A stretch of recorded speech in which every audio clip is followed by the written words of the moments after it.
हेरगिरी प्रकरणात मोठा खुलासा झालाय। ISI भारतीय नंबरचा वापर करत असल्याचं समोर आलं। पाकिस्तानमधून अनेक भारतीय नंबर वापरले जात आहेत। अटक झालेल्या हसीननं अनेक भारतीय नंबर ISIला पुरवल्याचा खुलासा करण्यात आलाय। अधिकाऱ्यांना हनी ट्रॅपमध्ये अडकवण्यासाठी हेच नंबर वापरले जात होते। भारतीय सीमा ओलांडून पाकिस्तानात गेलेली सुनीता जामगडे पाकमधील 3 नागरिकांच्या संपर्कात असल्याची माहिती समोर येते। सुनीता संपर्कात असलेले तिघेही पाक गुप्तचर यंत्रणेत कार्यरत असल्याचा संशय पोलिसांनी व्यक्त केलेला असून पोलिसांकडून अधिकचा तपास सुरू आहे। पाकिस्तानमध्ये जाण्यासाठी LOC ओलांडणाऱ्या सुनीता जामगडेचा मुलगा अखेर नागपुरात पोहोचलाय।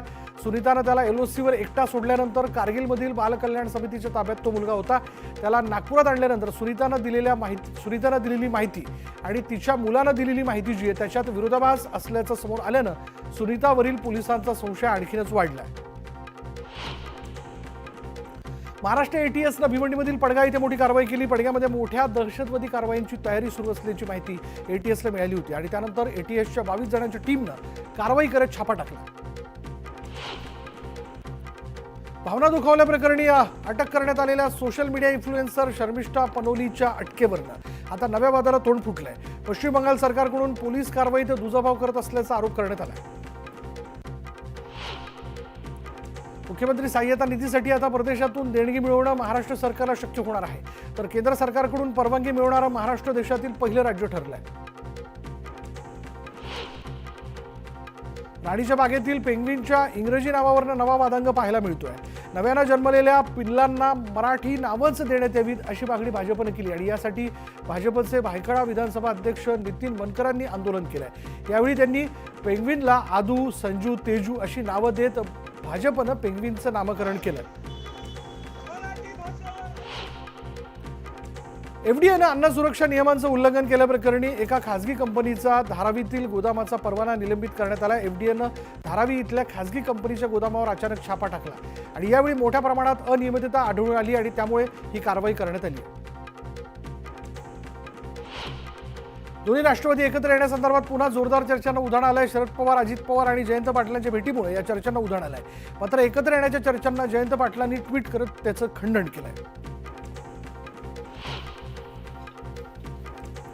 उपमुख्यमंत्री अजित पवार आज बारामती दौऱ्यावरती। त्यांनी यावेळी माळेगाव सहकारी साखर कारखान्याची पंचवार्षिक निवडणूक जाहीर झाल्यानंतर ते आज इच्छुक उमेदवारांची मुलाखत घेणार आहेत।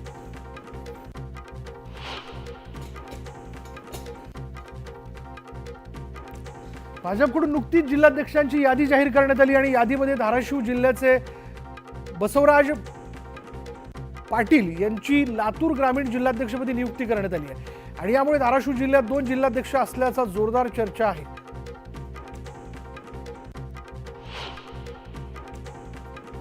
नवल किशोर राम यांनी पुणे महानगरपालिकेच्या आयुक्तपदाचा पदभार स्वीकारला। यावेळी चंद्रकांत पाटलांनी नव्या आयुक्तांचं स्वागत केलंय।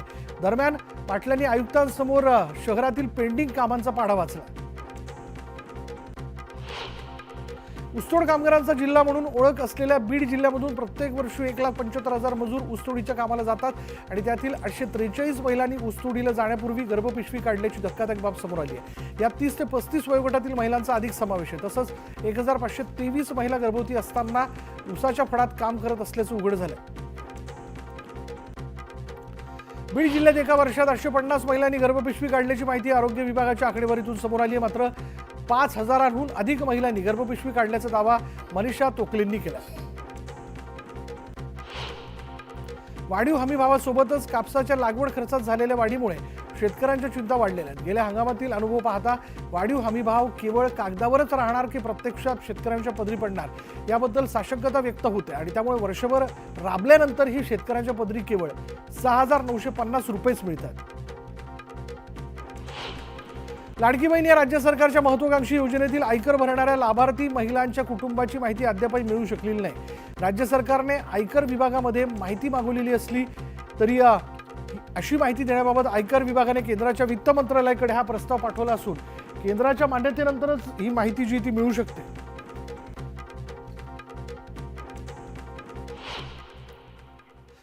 आता बघूयात पुण्यातील वैष्णवी हगवणे हुंडाबळी प्रकरणानंतर अवघं समाजमन सुन्न झालंय। या पार्श्वभूमीवर अशा घटनांची पुनरावृत्ती टाळण्यासाठी आणि समाजामधील चुकीच्या प्रथांना आळा घालण्यासाठी सकल मराठा समाजानं आक्रमक पाऊल उचललं. हुंडाबळीसारख्या घटनांना आळा घालण्यासाठी मराठा समाजानं थेट विवाह आचारसंहिता तयार केली आहे. सुनेचा छळ करणाऱ्यांशी रोटीबेटी व्यवहार नाही. वारंवार वैष्णवी होणं परवडणार आहे का आपल्या समाजाला? मराठा समाजाचा ऐतिहासिक निर्णय. शिवाजीराजेंनी हुंडा दिला नाही, हुंडा घेतला नाही, त्यांचं अनुकरण आणि अनुनय आपण केला पाहिजे. हुंडाबळी रोखण्यासाठी विवाह आचारसंहिता. महाराष्ट्राच्या कुठल्याही कानाकोपऱ्यामध्ये जर एखाद्या मुलीचा छळ झाला तर त्याचा योग्य बंदोबस्त करण्याचाही ठराव आज या ठिकाणी झालेला आहे.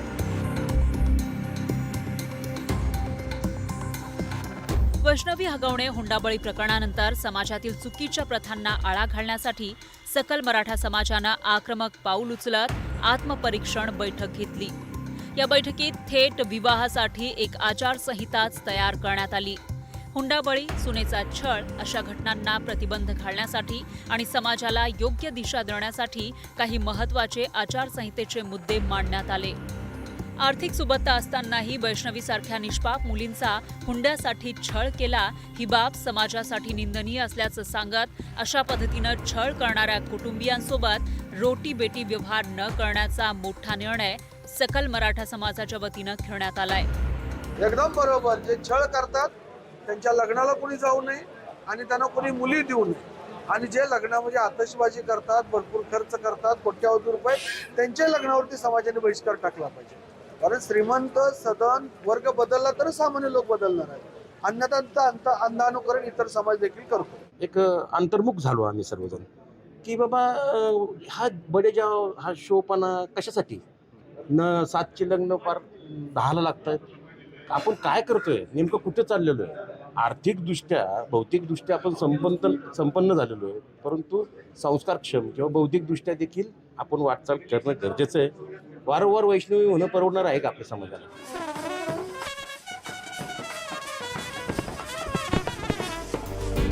पुढील काळात मराठा समाजानं कोणताही बडेजाव न मिरवता आणि अनाठायी खर्च टाळून अत्यंत साध्या पद्धतीनं लग्न सोहळे करावे असं आवाहन करण्यात आलंय. लग्नाआधी पालकांनी मुलांशी संवाद साधावा. मुलीचा छळ होणाऱ्या कुटुंबात रोटी-बेटी व्यवहार करायचे नाही.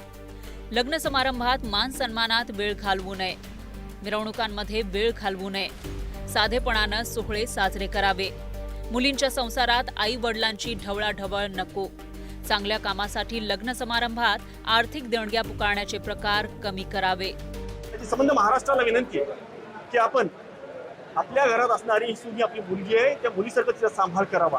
आणि तिचा जर शारीरिक मानसिक जर छळ केला तर मराठा समाजाच्या वतीने एक टास्क फोर्स आज तयार करण्याच्या ठिकाणी ठरलेलं आहे.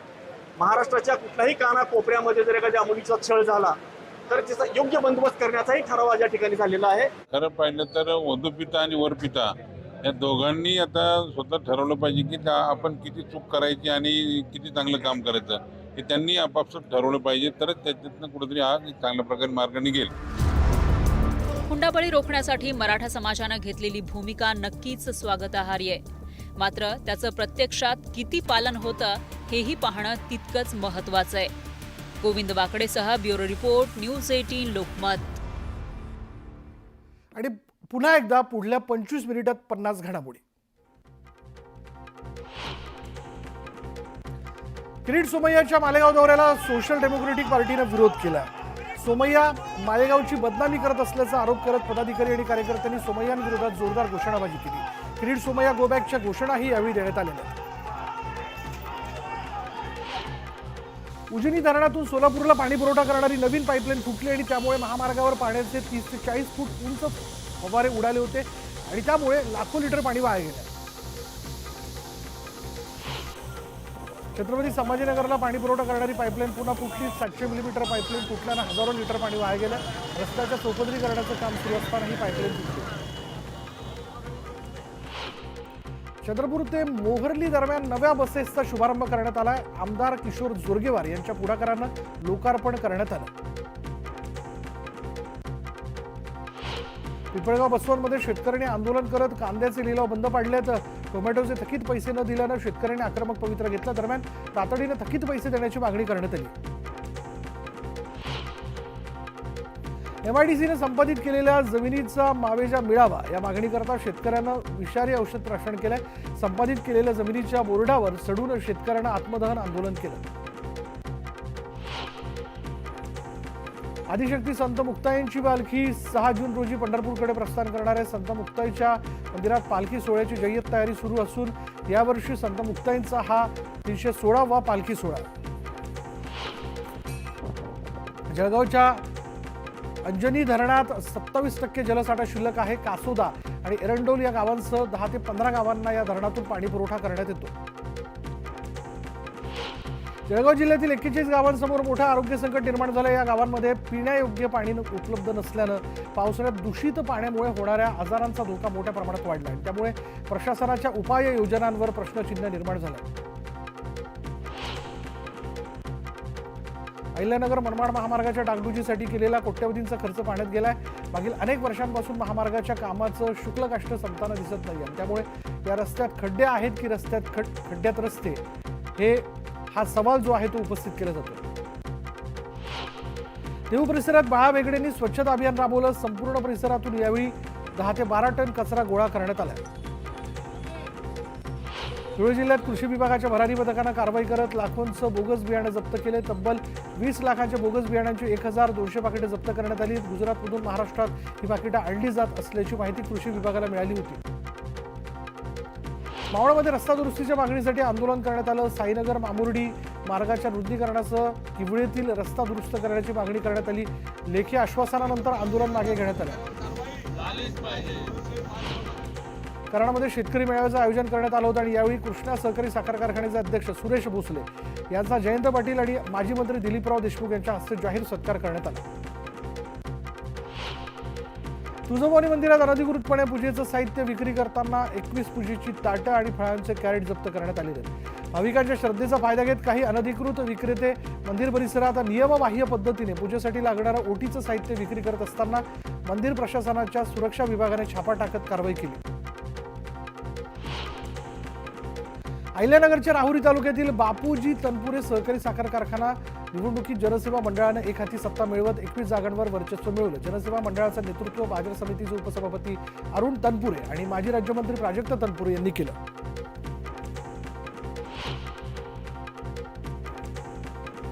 गोंदिया जिल्ह्यातील देवरी ग्रामीण रुग्णालयाला जगद्गुरू नरेंद्राचार्य महाराज संस्थांतर्फे रुग्णवाहिका देण्यात आली आणि यावेळी त्यामुळे आता महामार्गावरील अपघातग्रस्तांसाठी सुविधा मिळणार असून आमदार संजय पुराम यांच्या हस्ते लोकार्पण करण्यात आलं.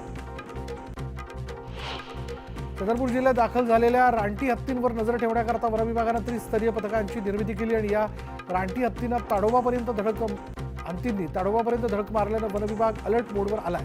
यावेळी थर्मल ड्रोन आणि थर्मल कॅमेऱ्यांच्या मदतीनं हत्तींच्या हालचालींचा अंदाज घेण्यात येतो.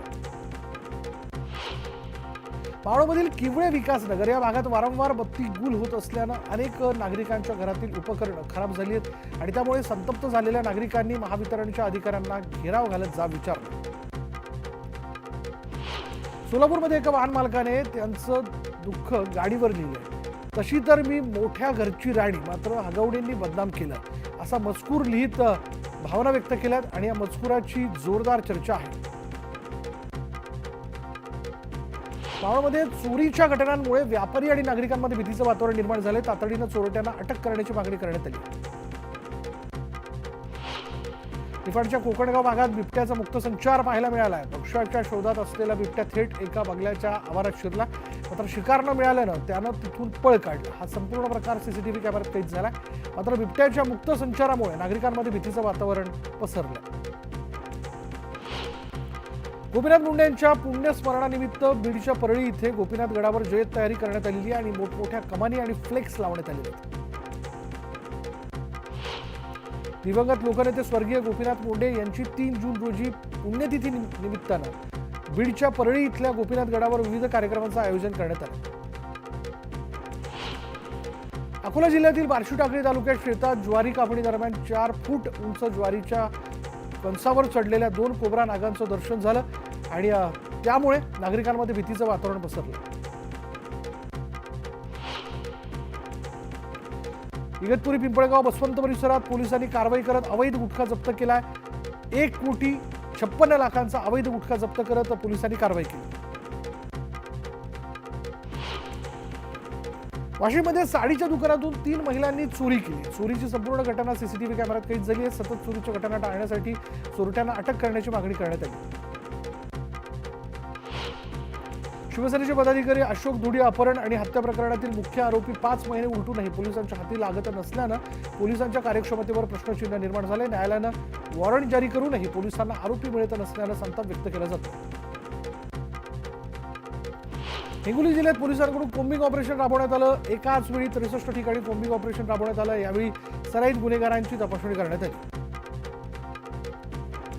लोणावळा शहरात चोरीच्या घटनांमध्ये वाढ झालेली आहे. लोणावळाकरांची सुरक्षा वाऱ्यावर आहे आणि पोलीस स्थानकापासून हाकेच्या अंतरावर 3 वेगवेगळ्या ठिकाणी चोरीची घटना समोर आल्यानं पोलिसांच्या कामावर प्रश्नचिन्ह निर्माण होतं.